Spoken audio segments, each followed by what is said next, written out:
Welcome to an episode of You Haven't Read What? I'm Krista. And I'm Christina. Join us to explore unique genres, childhood favorites, and literary classics as we dive into each other's favorite reads. Where one of us is very familiar with the book, the other is reading for the very first time. Let's go!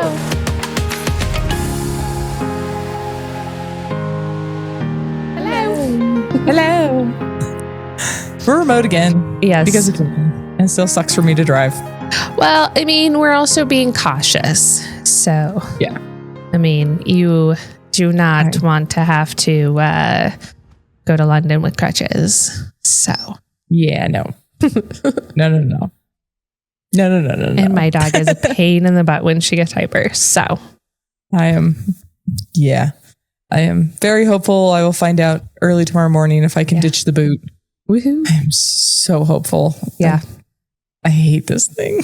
I'm sure. Crutches were way worse though. Oh, for sure.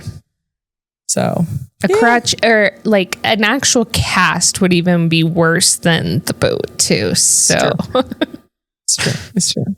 but yeah. So, but yeah. Well, shall we get started on our book? We shall. Okay. And look at me. I have it open. I'm ready to go. Look at you. What is happening? It's even a Monday. Right? All right. So last week we did 3 chapters, 28, 29, and 30, which were Snape's worst memory, career advice, and Grop. And now, as we approach the end of this book, we're going to pump the brakes slightly. We're going to 2 chapters apiece. Yep. I should put my hand here. Can't see it behind the boom. Right. So this week, we're going to do chapters 31 and 32, which are OWLs, also known as owls. And chapter 32, which is Out of the Fire. Yes. Womp womp. I sat here after reading both chapters and I was like, what the fudge did I just read between the two? Yeah. I was like, oh, okay. Okay. I don't have my notes open, but I had the book open. All right. So my summary for chapter 31. The kids have exams. Yeah. Hagrid takes off and Harry has a dream. Mm-hmm. Quote unquote dream. He has some sort of a dream. He has a vision. Yes. He has the thing. Yes. So at the very beginning of the Owls chapter, Ron is talking semi-modestly. He even says, he says it modestly about himself, and winning the Quidditch for the dozenth time or whatever. And I'm just like, it's not modest. It's gloating. And you're done. Yep. Yeah. I did think it was cute when he's redoing the like the play-by-play of the game, that for the first one he saves, the third goal, that he's like, I just saw him coming and I took a breath and I said, you can do this. And then I did. Yeah. And I'm like, it's amazing how much just a little bit of a self-pep talk of like, no, you idiot. Like, you can do this. Get out of your head. Right. Can go a long way. Yeah. Well, my question is did he actually say that to himself, or is it one of those things that like over all of the stories it just becomes more appropriate to say about himself?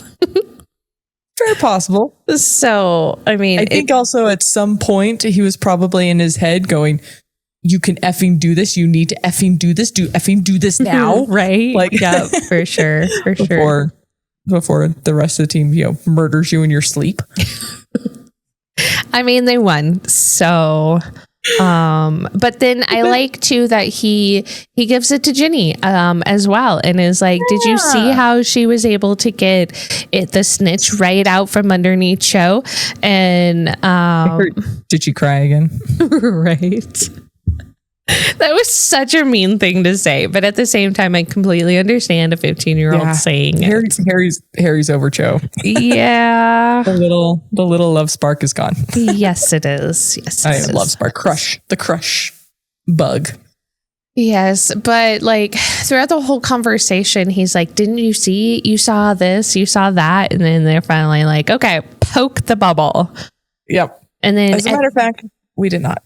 Right. Well, and the fact that like Ron was so angry, and then Hermione is like, but this is what happened. And he goes, oh, okay. Yeah. And I was actually surprised he didn't come out and be like, well, I didn't promise. You know what I mean? Like, it would have totally been a Ron thing to say if he had been like, you know what? Like, I didn't promise this thing, so good luck. Yeah, it's true. And we also know from the fourth book that Ron definitely has a little bit of a prejudice against giants. So yeah. Are we taking bets on whether or not he ever goes anywhere near Grop? I mean, I don't think he's going to end up having Harry and Hermione do it themselves.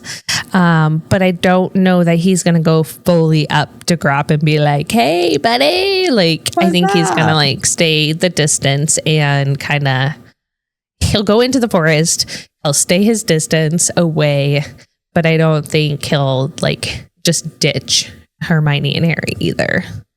Yeah, so fair. Yeah. Fair. But yeah. But he is appalled and he is furious. And yeah, I do appreciate that. Like, even though he was a little bit angry at first when Harry and Hermione said, actually, we didn't see the game, that he stayed and listened and stayed calm. Yes. I was definitely expecting more of a like angry outburst. thing. Yeah. Kind of like an outburst. More of a, well, like he wouldn't really say much, but he'd be like, you couldn't stay and watch, you know, my game and then just like walk away rather than actually hearing them out. But I'm glad he kind of did that. Whereas I kind of feel like he and Harry have switched places emotionally in this book, where Harry is so angry and just like jumps to so many conclusions, whereas Ron on the other side is being a little more calm and a little bit more level-headed, if you want to say. Yeah. So yeah, I thought that was weird and interesting, just like the switch between the two of them. So Professor Marchbank, do we really think that Malfoy is gonna get like big owls and this and that because his father knows her? Because Neville's like, we have her over all the time and she's never mentioned them. Nope. So are we thinking that Malfoy's kind of spouting out crap here? I mean, what's new? It is Malfoy. But I just thought it was funny. I was like, I wonder who actually knows her. If it's actually like, you know, that Neville doesn't really like use connections or say connections and things like that. So for him to say, well, we have her over to dinner all the time, like, and yeah, like we know that actually happens. So yeah. Oh, and I was going to pull this quote from here because, yeah, when Malfoy's going on telling Crabbe and Goyle about, oh, we've had her around for dinner and everything, I'm sure she probably came over like once. Maybe, yeah. Like he's playing this up. And it doesn't matter. I just wrote gross. But then Neville, when they're talking, Ron's like, wouldn't it hurt your chances of knowing her then, would it? And oh, I don't think it'll make any difference, says Neville more miserably. Gran's always telling Professor Marchbanks I'm not as good as my dad. Well, you saw what she's like at St. Mungo's. Rude. Yeah. Rude. I don't like Neville's Gran.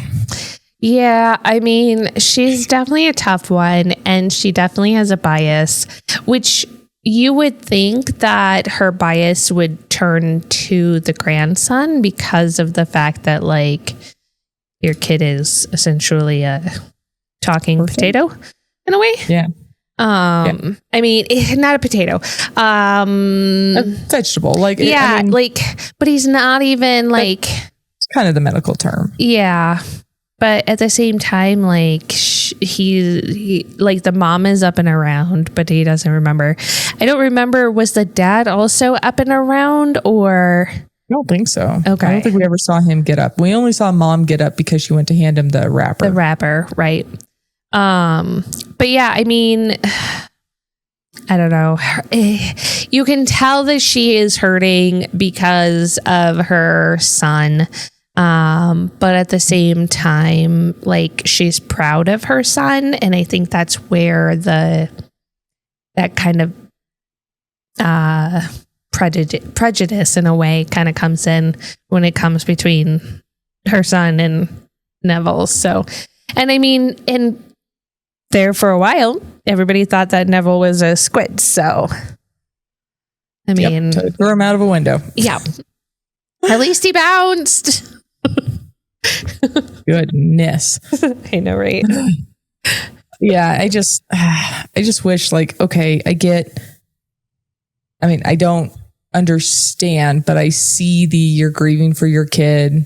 Right. I totally respect that. But now you have a new child to raise, your grandson. That needs you. Maybe be a little bit more uplifting. I mean, in a lot of ways, it's very similar to Harry. It's very similar to Harry. I mean, Neville's not technically orphaned. However, in a sense, he is. And Harry is also an orphan. He's not being raised by his parents. Right. And so, like, it's kind of that same little bit where, like, the aunt and uncle on one side hates him, and the grand doesn't really hate Neville, but doesn't necessarily really care for him either. So just doesn't build him up. No, but makes me sad. He's getting his spark throughout these two chapters. You can tell that he is getting to, like, have his more outspoken self and everything. Yeah, because he does bring up the St. Mungos with the three of them, and then we find out some more fun things about him in the next chapter. So I think it's kind of, he's getting there, you know. He's finding it for himself. Yeah. But yeah. So the list of banned things for this test coming up, I was like, did all of these people really try things like this? Like, really? The good luck charms and all of that. Right. I laughed about the dragon claw. I was like, is that the wizard's version of a rabbit's foot? I mean, maybe, but it's powdered. So, like, yeah. Some of it. I mean, yeah. But you're supposed to hang on to it. I was like, yeah. But then there's like the quill and the answering ink and all of these different things, and I just was like, okay, that's a lot. Like, somebody tried it. Yeah, let's not take drugs in order to remember things. Let's do drugs. Not cheat. Drugs to pass exams. Right. Also, let's not super cram and study. Is it Macmillan or Ernie or somebody that's like, how much every day are you studying? I'm averaging like 8 hours a day, and I was like, what the? Yeah.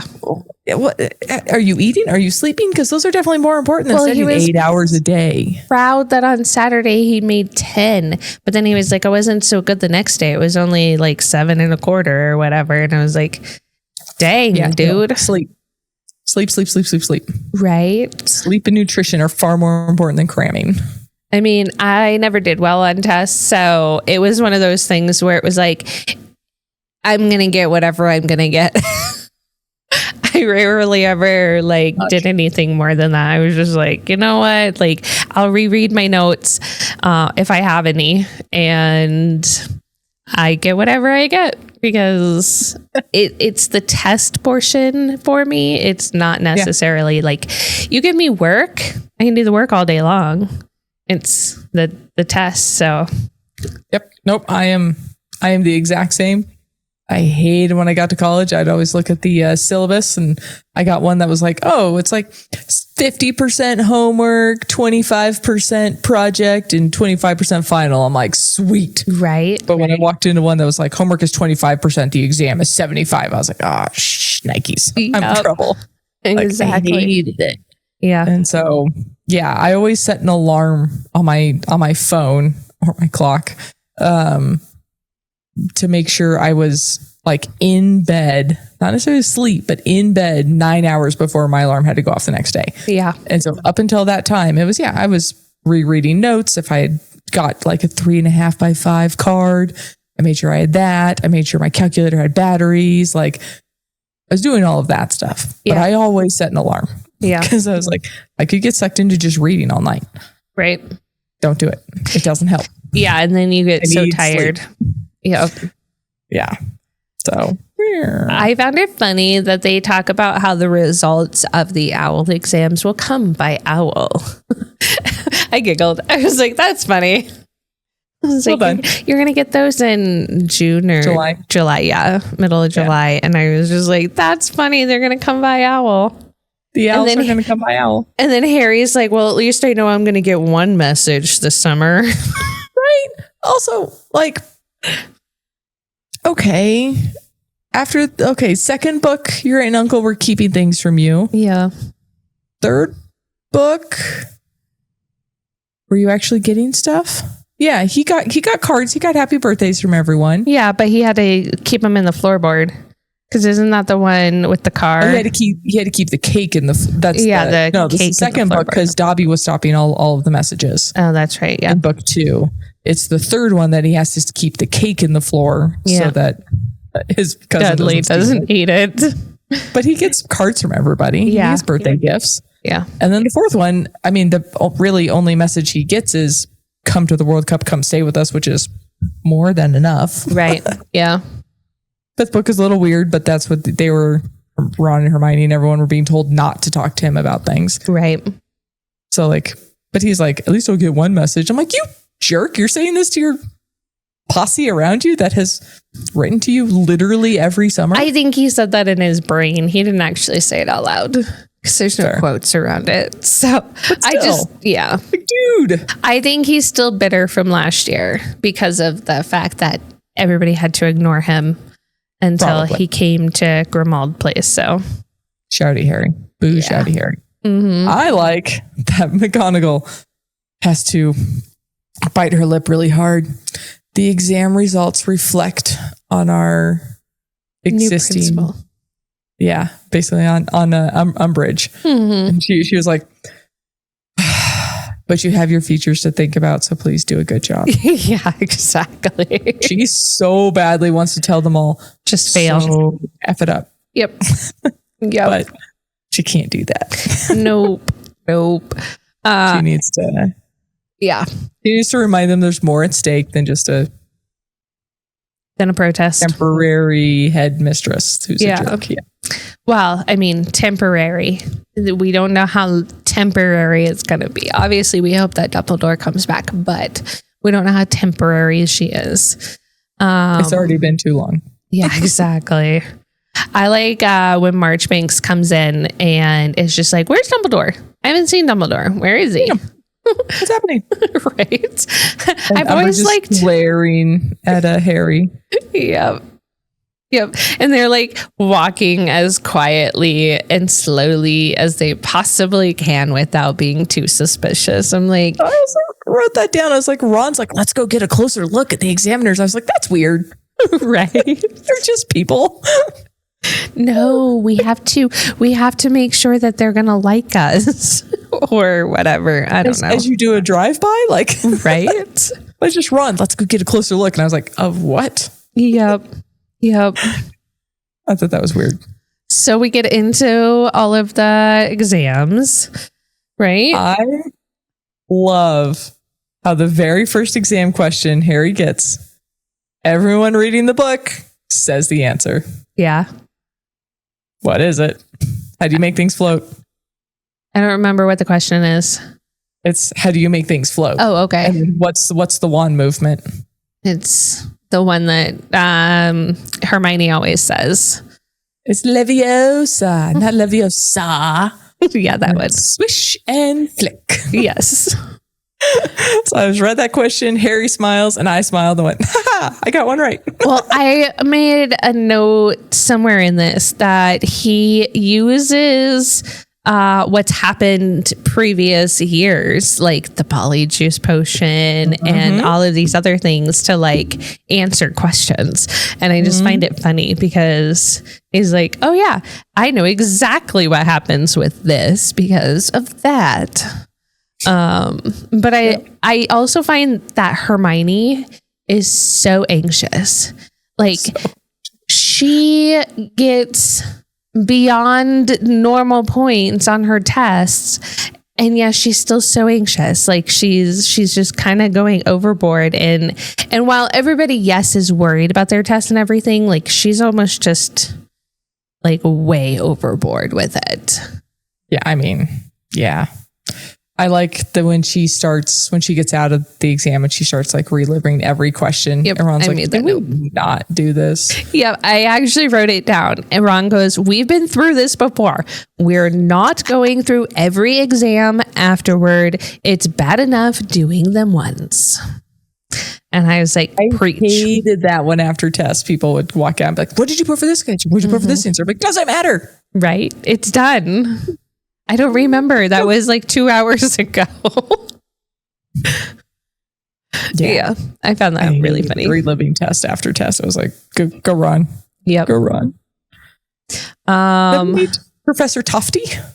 Yes. So I love when they first distract Malfoy and he messes up, which is absolutely amazing. What? And then I love that in his dark arts, or no, is it the dark arts one? He gets an extra. Okay, I wrote dark arts exam. Of course, Umbridge is watching Harry, and then extra points to produce a Patronus. And I was like, yes. He doesn't. It runs around the room. And what does he use to get the happy memory? I don't know because it doesn't say. It does. He says he envisions Umbridge being sacked. Oh, okay. And I thought that's funny because it's not actually a memory. It's just something he is like wishing for. Yes. Okay. See, I read that as in like it was like something that was kind of happening as the stag was like running into her. I don't know. Like, I guess that's kind of how I read it. Not necessarily as that's amazing too. That being his wish. So, yeah, that's the quote memory he used to make the Patronus is Umbridge getting sacked. Yeah. Like, nice. Yeah. It's real. Well, and everybody stops to watch it, which I find interesting. Like everybody kind of like stops to watch it. Yeah. Not a whole lot of people can do it. We've only met 2 others in DA that can, Hermione and Luna. I thought Neville was one of them. No? Neville hasn't done a Patronus yet. Okay. Because Hermione's an otter.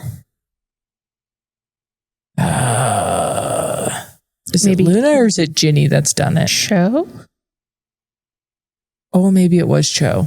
I think it was Cho. I think you're right. I think it was Hermione and Cho and Harry were the only 3 in DA who had done it so far. Right. Neville had spiffs coming out of his wand. Yeah. Wispies. But yeah, I mean, they're at least trying. And so, I mean, I really hope that the DA members are still at least practicing their things, like even if it's in their own room or whatever. It's true. Now that we have most of them, what do you think Ron's Patronus is? Ooh, a fox. Not bad. Same as my oldest. Yeah, like I could see him being like cunning, but like in a secretive type of way. Plus, he's got the red hair and the. I mean, it's fair. It's fair. I don't know. So we will find out eventually. This isn't like a huge spoiler, and I love his. It's a dog. It's like a golden retriever. Oh, okay. I can see that. So it's fun and it's goofy and it's cute. He's definitely a golden retriever. He's loyal. Yep. Mm-hmm. Mm-hmm. Yep. He lives up the Gryffindor loyal to a T. Yes, for sure. Yeah, it's a dog. That's adorable. I have no dogs in here tonight. Right. I only have one. They got closed out. I only have one dog. Why would I say I only have one with me right now?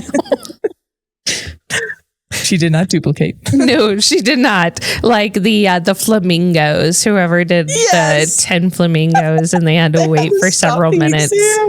I was like, why couldn't they just like make the thing just go back into each, like, I don't know. I don't remember what they were using to make the flamingo, but like, why couldn't the teacher just like make all of the flamingos back into whatever it was? Or because they ran crazy. They were too spread out too quickly. Okay. I just love this. So like, yeah, they had to stop the exam to like round up the flamingos. Right. For sure. Set loose in the great hall. So potions exam, I put no Snape means more relaxed for Neville and for Harry, and I'm sure Ron. And just kind of like not having somebody that hates you, looking at you and trying to make you fail. Amazing how that works. Right. I had to laugh. This was the written part of astronomy, I think. No. This was divinations. Yeah. That he has to name all of Jupiter's moons, and he's like, I may have forgotten a few, but he feels that he was correct, that Jupiter's moons are not inhabited by mice. Yes. Like, was that a question? Probably. Are there mice on Jupiter's moons? I mean, maybe. That's weird. Who knows? I mean, I don't know. I mean, there shouldn't be, but I mean, no, there could be extraterrestrial mice out there with little like, helmets and chasing the cheese. Oh my gosh. The Jupiter moon cheese. The moon cheese. Okay, so astronomy. So I love how he feels so confident getting all of his chart down. But then he gets distracted because there are 5 or 6 people headed towards Hagrid's. Yeah. And he can't stop looking. I mean, yep. Yeah. And the professor keeps, she says twice. There's 16 minutes. It's Tofty that does it. It's Tofty, yeah. That's right. So he says twice, you have 16 minutes left. And I was like, you're not paying attention either. No, you're not. You are not. So Umbridge moves on Hagrid. Yes. And we know the name of the one that Hagrid yells at, but I don't remember why we know that name. Dwiddle or It starts with a D. Yeah, Was he the other one in Dumbledore's office too? Yes, that's right. Okay. It was. So it was Shacklebottom, which Kingsley Shacklebolt. I made one of him. Hey, cute. And the D name. That's right. Yep. I do remember that now. With Fudge. But we don't know of any of the other names. Yes, him. Yeah. You won't take me like this, Dwalish. Yes. Which I find interesting that they are still using like the stunning thing on him. If Hermione knows that doesn't work on giants, how doesn't anyone else? You know what I mean? Like, I'm assuming Dwalage is a aura, right? Or possibly. Or he's just like a policeman or whatever. But it is Dwalish. I just verified that is who Dumbledore's talking to. Yeah. Don't be silly, Dwalish. I'm sure you are an excellent Aur. Yes. Okay. So there you go. So he's an Aur. You would think that being an Aur, you'd know how to take down like most people and stuff. I mean, that's one of the things McGonagall says is like, you have to know so much more than the normal person. But Hagrid, he's like fighting like crazy. He's like whacking people. He is going all out giant, which nobody has ever seen before with him. And I mean, in all reality, if you really think about Hagrid's personality and the way he is and everything, it's very unlike him to be like this. But he's also saving himself. Right. And Fang. Yeah. Poor Fang. The only other time we've seen him super angry was when he picks up in the last book Karkaroff and holds him up against the tree. Yes. Yep. That was Karkaroff, right? That wouldn't have been Fudge. No, I think it's Karkaroff. I'm pretty sure it is. When they find the body of Crouch. They don't find Crouch, remember? That's a movie. Right. They find Crumb. Yes. They find Victa and yes, Harry runs. He does hold Karkaroff up against the tree. Yeah. Yep. That's the only time we've really seen him show his giant side. Yeah, his anger. For sure. It's like, yeesh. But they stun Fang. Those assholes. I mean, I'll get up on my same, I will find you, as I did when we found out Umbridge hurt Hedwig. Special place in hell for people who hurt animals. I'm just saying. Right. Definitely. But I like how McGonagall comes barreling out and is like, leave him alone. No, this is not okay. Like, yada, yada, yada. And then bang. 4 of them stun her. Like, how is that okay? Come on, people. No. But she does try. And Hagrid ends up getting so angry with that, he starts making people fly that should not be flying. And then you have Tofty also shouting. Yes. Not as much as a warning, outrageous behavior, cowards. Mm-hmm. Yep. But he's on a tower, so he's not able to. They can't hear. To really help with that. But I love that Hagrid grabs Fang and runs. He's like, and I'm out. Like, yeah. Yeah. It's, I don't know. Can we talk about this tactic for coming in the middle of the night so to not cause a scene? Oh, yeah. I mean, they thought that Hagrid was just going to go quietly. Because that's what happened last time he went quietly. He went quietly when he went to Azkaban last time. But Dumbledore's urging. Right. And I think that's the difference here. Is that Umbridge is doing something so horrible, whereas Dumbledore was trying to protect him. And there is a difference. Yep. And Hagrid knows it. But for them to hurt McGonagall and Fang and everything, and it's just kind of, it's not cool. And I like that he's able to get out. I'm very grateful he's able to get away. Especially after this week. Yeah. Reading this chapter kind of sucked. Right.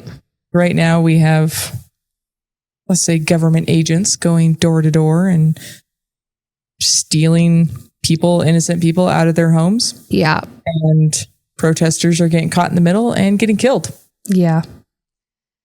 So thankfully, Fang and McGonagall are not killed in this, but I was like, oh, this is a timely chapter to read. Well, and like McGonagall doesn't get killed, but she ends up having to go to St. Mungo's. So now, like, there's literally no one in the castle that gives a crap about Harry Potter and all of the rest of the kids. The kids have lost any advocates. Yeah, exactly. I think we're going to be surprised about one person in there, but I think on the other side, it's like it's just, I don't think that Harry's going to pass his history exam. Oh, but before we get to history, we learn who's been putting the nifflers in Umbridge's office. Oh yeah, Lee Jordan. He has been doing it because the twins left him, but he's been doing it through the window. Yep, levitating them through the window. Yep. Again, Leviosa. Yep. And then there's also this. Lavender says, "I hope McGonagall's all right." And then Alicia Spinnet says, "Madame Pomfrey will sort her out. She's never failed yet." And I was like, we have Marietta and the boy who the twins shoved in the cupboard. No. Yeah. No, that's not right. I called him Toilet Boy in my notes. I couldn't remember his name. Mundungle is the one that has the illegal things. Oh, Mundungus, yeah. Yeah, Mundungus. What is the boy's name? I don't remember. Yeah. Kid. But I was like, she has both of them in hospital wing right now. She hasn't solved. Like, yeah. A little optimistic. Yeah. Well, I don't think that she really, like, you have to think that she hasn't failed yet. Yes, she hasn't failed yet. But also, Alicia's saying, or Alyssa saying, like, she probably doesn't realize that those two are still there. You know what I mean?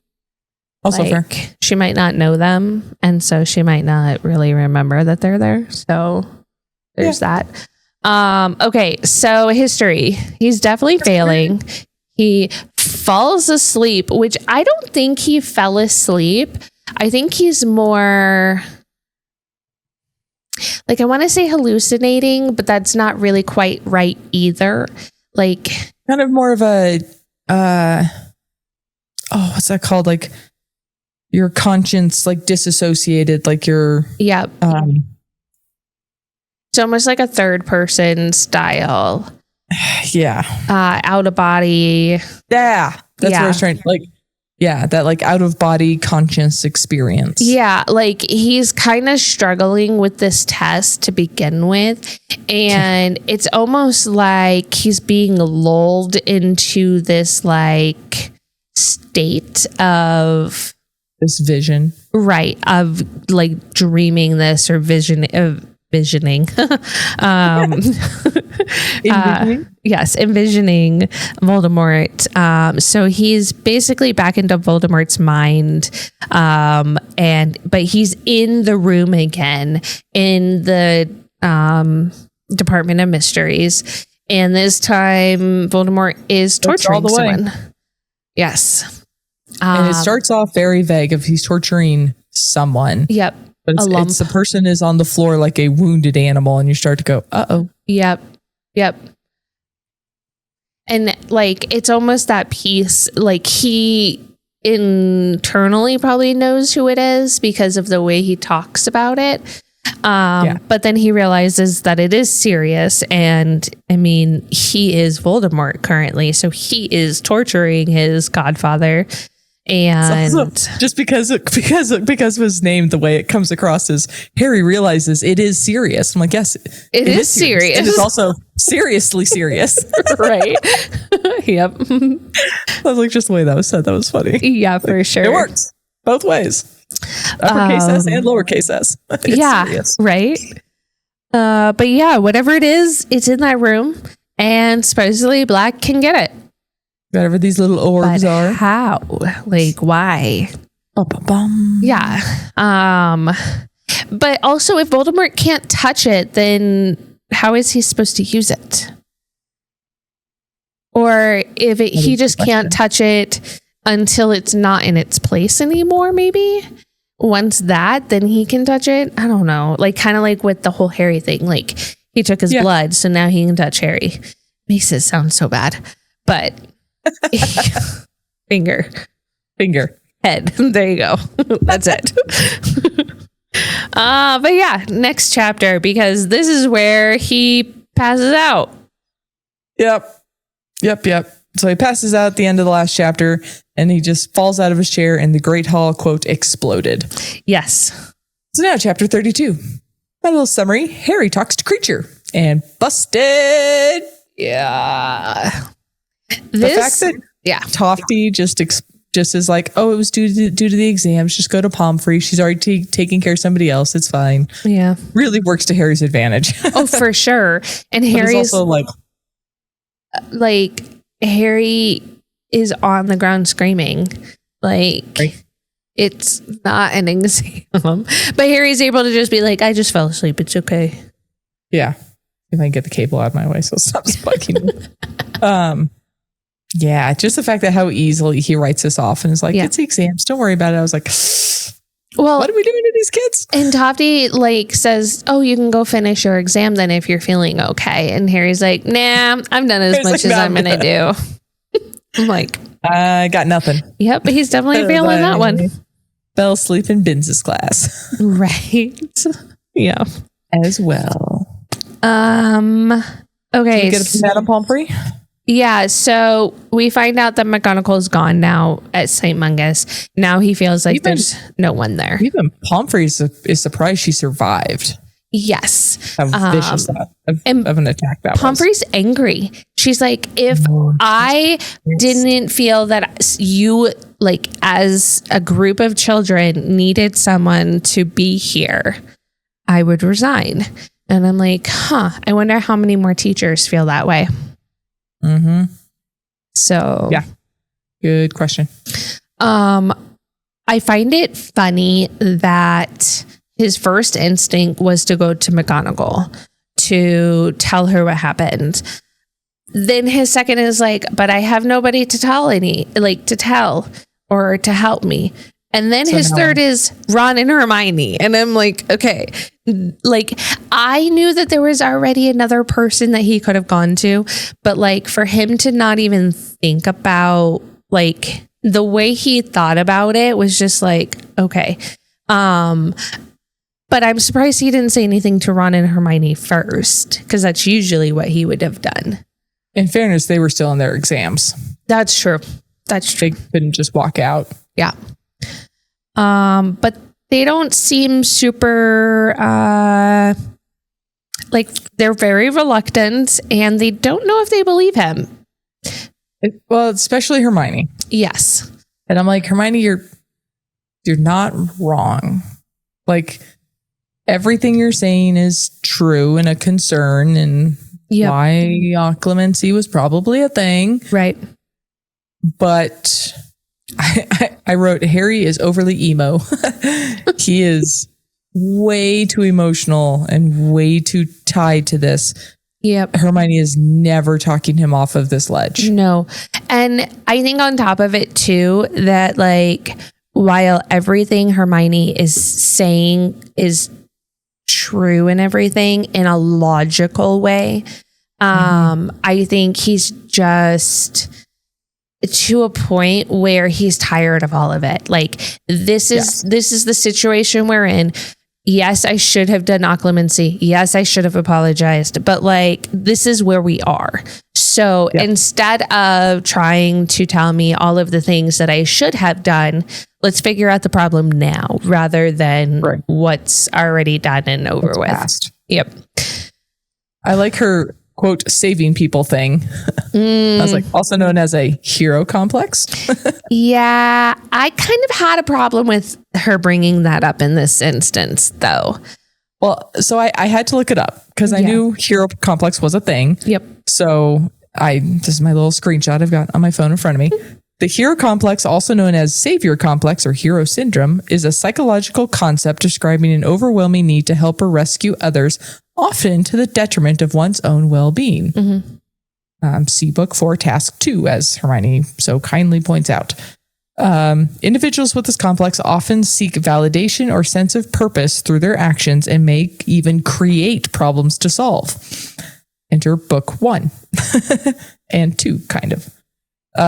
It is not formally recognized or a diagnosed mental disorder, but rather a pattern of behavior that is often associated with narcissism.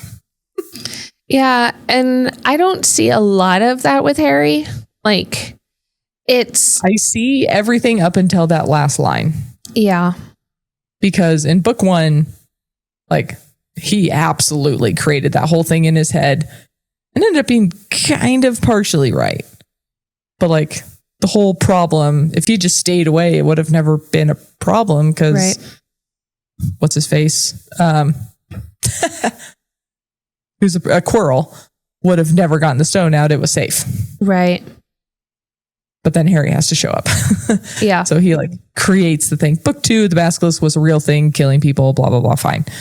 And then same with 3, he kind of gets pulled into it again. But then 4, he does it to himself.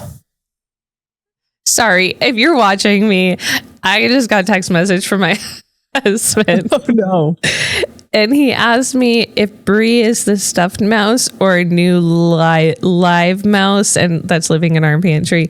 My daughter had us put Bree, the stuffed mouse's birthday in our family calendar. So That's it made awesome. me laugh. Sorry, I didn't mean to interrupt. No, you're good. But It's yeah, one of those off the cuff. but I Lads, think at what the we same do. time, like if he hadn't have done all of the things that he did, we wouldn't have a book or a story. Oh, I mean, 100%. Yeah. That's why I'm like, it's not wrong on Hermione's point. Like, he does tend to do this, Yes. but it doesn't mean he shouldn't have done it every other time. But I think too that in a lot of ways, when he does go to save somebody, it's more out of like the fear of that other person. So like in book 4, yes, when they're doing the underwater task, like he doesn't know that they're not going to die. You know what I mean? Like it's a life and death situation for him. And like in the sense of Ginny, like he had to rescue Ginny because it's a life or death situation in a way. And so I think in a lot of ways, like he's doing it for a reason. He's not doing it just to make people like him. But book 4 is the easiest one to go to because it does make him different than anyone else. Right. Yes. That Book is 2 true. is different. He gets lured into that one. There's outside factors there. But in both the second and third task, like he steps aside to help somebody at his own detriment. Yep, for sure. Both times. Yeah. Mostly Cedric's detriment more so, but Right. like, his own also. Right. But it's more just because he feels like he can't be okay with himself in his own mind if he ignores that situation. Whereas, and so What makes him a Gryffindor. and that's kind of where, to me, it's not necessarily like a hero complex because he's doing it because of like, he would not be okay with letting a spider or like lion or whatever it was that was attacking Cedric. Like he wouldn't be okay with that. And so like, he just kind of has to butt in and try and help. Yep. So, Look at that. but yeah, so Hermione is suggesting the fireplace. Good idea. I thought it was a good idea. But again, why are we not thinking about the one last person that is in the order inside of the school right now? They have totally forgotten about him. Right. And I am just like, okay, I understand the fireplace. And I am actually very proud of Harry for listening to her suggestion and not just like completely going, no, we're leaving right now. Help me figure out how to get out of here. But like, okay, we can go do the fireplace. But the plan. I like when Ginny and Luna show up. Yes. They take no shit from anybody. No, they don't. And Ginny has changed dramatically. I love Ginny. She has definitely changed. And I like that it's funny that Ginny has changed so much because in Hermione's words, she no longer likes Harry or has a crush on Harry. So therefore, like she can just talk around him now and stuff and just not put up with the bull. Luna calls him out for being rude. Yep, for sure. But yes. I also like Harry's note that Hermione offering to be in the office with him is a big sign of solidarity and loyalty. Yes. And I was like, I appreciate that your recognition of that. Yes, for sure. For sure. Yeah. The minute that they use the key again on the door and internally he goes, or or out loud, I don't remember, where he goes, I thought after the second Niffler that Umbridge would have more security. Like, yeah, like Yellow flag. what? Yeah, exactly. I'm like, Too easy. there's easy. something going on here. Come on, people. Yeah. Ginny has some fantastic twin instincts. Yes. I'd like to appreciate that for a moment. Yes. Like using the gas as like a deterrent for kids going down the hallway or whatever. Like, And she's like, oh, good. Your body will lay on the floor so the next idiot that doesn't turn around can see it. I was like, dude. right.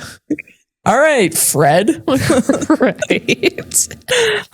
Well done. Well done. Right. Yeah, for sure. But For he sure. gets into the fireplace. And he Yeah. finds Creature. Yeah. Alone. He's all alone. He said that his master had went out and he's happy about this. Because he can talk openly with his mistress. Yes. But it's a yellow flag there too. Like he's giddy that Sirius left. And that And he he's also not just- coming back. He straight up says, if he went to the Department of Mysteries, he won't be returning. Mm-hmm. So he knows something's going on. Creature's very happy to be a lone house elf in this house again. Yes. Yes. He wants to be with his mistress. At the possibility of that. But before anything else can happen, Harry gets yanked by Yeah. his scalp That had to out of have the hurt. fireplace. Yeah. Like That not doesn't just sound the pleasant. scalp portion, but like the whole Breathing getting in the ash. yeah, like going into the flu, you get all dizzy and everything, and then you're getting yanked out of it without like being able to do the normal stuff to get back. I'm like, oof, yikes. Yeah, no thanks. Yeah, that would be bad. But we've got hostages. We've got Ginny, Luna, Hermione, Ron, Neville, and now Harry. And Neville. Yeah. What the hell, Neville? I was trying to figure that out. I was like, what is going on with Neville right now? And then to find out that when they were trying to get Ginny, Neville was stepping in and was like, no, you can't do that. I was like, yes, that's awesome. Which is why I said earlier, is like, Neville's changing. Yep. A lot of it. Yup. Yeah, I wrote they were busted by Umbridge and the Goon Squad. Right. I said, I didn't write this name right, but the one other Slytherin that's with Millicent. Yeah. That's what I wrote. I left off the T off of her name. Millicent Bulstrode. I was like, welcome back. We haven't heard of you since book 1. Right. Yes. Book 2. Book 2 with the polyjuice. Polyjuice potion. Yep. How was your cat doing? Right. Oh my gosh. Yep. So then they don't have their wands. Their wands have been taken. At least Harry and Hermione's. We don't know about the rest of them. Let's assume they've all We're been assuming hacked. yes. That's a safe assumption. But then Umbridge is like, she tells somebody to go get Snape. I think it was Malfoy to go get Snape. Yeah. And then Harry's like, oh yeah, I could have gone to Snape for all of this.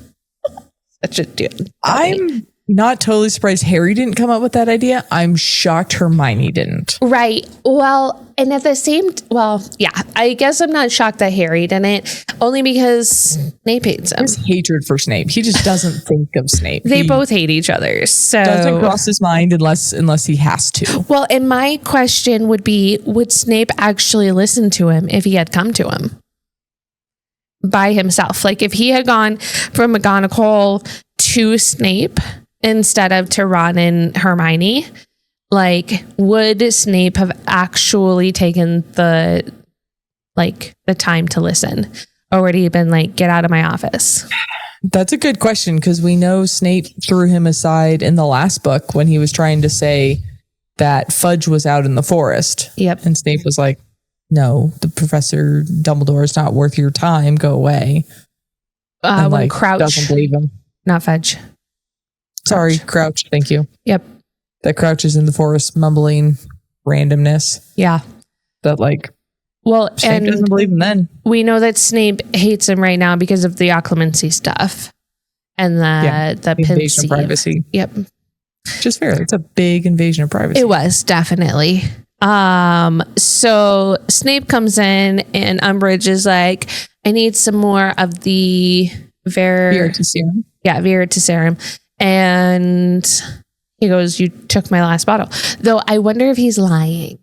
That's what I was going to ask you. I think he's lying, but does it she actually doesn't take a month to create, or see. I don't know that he's lying about all that, and I don't really care about that part. I think that he's lying that he doesn't have more, because that would be something that he wouldn't have just given up a whole bottle and not had backups. Reserves. Even though that is very closely watched by the ministry. But for him to also say, did you use the whole bottle? Because you weren't supposed to use more than 3 drops. And for Umbridge yeah, and then she gets all embarrassed about it. I mean, it confirms Harry's suspicion that dumping the tea into the plant was the right call. Right. Watch, that plant was actually talking to everybody afterwards. But It was a dry plant. It's fine. like everything that Snape says, it doesn't matter necessarily if it's true or not. I do think he's lying about having extra though. But she's not going to know that unless she like goes and reads his stuff, and I doubt she would know what to look for. But I also think that everything that he is saying, like her getting so angry and then putting him on probation because of it, like that's your own damn fault. Be mad at yourself. You used all of the stuff that he gave you when he told you not to. Be angry with yourself, Chica, because like She doesn't take responsibility for anything. oh heck no. It's just another Slytherin thing. Yeah. But then Snape's starting to leave. I'm actually surprised because you can tell that Harry is trying to look at him and and whatnot. Trying to be like, Snape, get in my mind. Right. And you would think that he'd be able to just get in there, but does he have to have the wand in order and say the word to be able to get into Harry's mind? Or can he just look at him and crawl in? I mean, not crawl in, but like, Yeah. you know what I mean? Because it was eye contact. Yep. And all of that. But I wonder if like he were to say the word in his mind, could he get into Harry's? Probably. If he is one of the best legilimens, Right. besides Voldemort, that way, as Dumbledore says, there's best occlumency because of legilimens. Yeah. So I just was like, okay, well, why isn't he doing it? Because you can tell Harry is like really trying to make a point here. But Snape doesn't do it. So he goes, he talks about Padfoot is in the place that he shouldn't be, or whatever it is. In the place where it's hidden. Yes. And Snape pauses. And then Umbridge is like, what are you talking about? I have no idea. Well, the fact that he goes, you do not need to shout nonsense to me. And Crabby, like, let Neville go a little bit. I don't want to deal with the paperwork. Plus, I'd have to put it on your job application. Like, you That ever was get funny. a job. I was like, okay, cool. Good job. But I think he got the note. I think he understands. I don't know for sure. But yeah. Then clearly Hermione gets a little plan. Starts crying without tears. But before that, Umbridge wants to use the curse on them. Oh yeah. On Harry. And Hermione's like, it's illegal. She's like, I don't care. And Umbridge is like, I don't care. Fudge will just, understand. And whatever he doesn't know won't hurt him. That is also where we learn where the Dementors came from this summer. Yes. I was like, what in the heck? Like, so Umbridge, everybody was just talking about doing something to make Harry look bad or whatever. Cool. But then Umbridge goes, so I sent a bunch of Dementors after him, but then he squeaked by getting away with it. And I'm like, what? I put WTF on multiple lines in this one with like the Cruciatus curse, and then the Dementors, and then like the very end of this chapter. I'm like, what the heck? Well, then we get Hermione's going through her plan, but like, I'll take you to it. Yeah. And originally everyone's going to go, and Hermione uses the one thing that people who are honestly kind of narcissist and thriving for more power are afraid of. Yep. Everyone around them. Yep. For sure. I mean, how many times was Hitler almost assassinated by people in his inner circle? Like, yeah, she ain't trusting anybody. Nope. And so Hermione plays that card beautifully of like, you don't really want them to see. What if other students learn about it? Right. And they can still be used against you? Do you really trust everyone in this room? Like, oh, yep. Well done, Hermione. I said Hermione is putting on a show and Umbridge is eating it up. Hook, line, and sinker. Yep. But yeah, and then they start to leave, and that's the end of the chapter. And I was like, what the heck just happened? You left me on a cliffhanger. Because I was like, what in the heck did we just read? Not only that, but where is she taking her? Neither of them have wands. Like, are they going to be able to just call the wand to them? Like, what in the heck is going to happen here? Yes, we are quite. So we leave this chapter with Harry and Hermione heading out with Umbridge to somewhere. Yep. Everyone else being held captive in her office. Neville, Luna, and Ginny and Ron. Yep. But like I said, I'm going to keep them called the Goon Squad. But where do you think Hermione is taking them?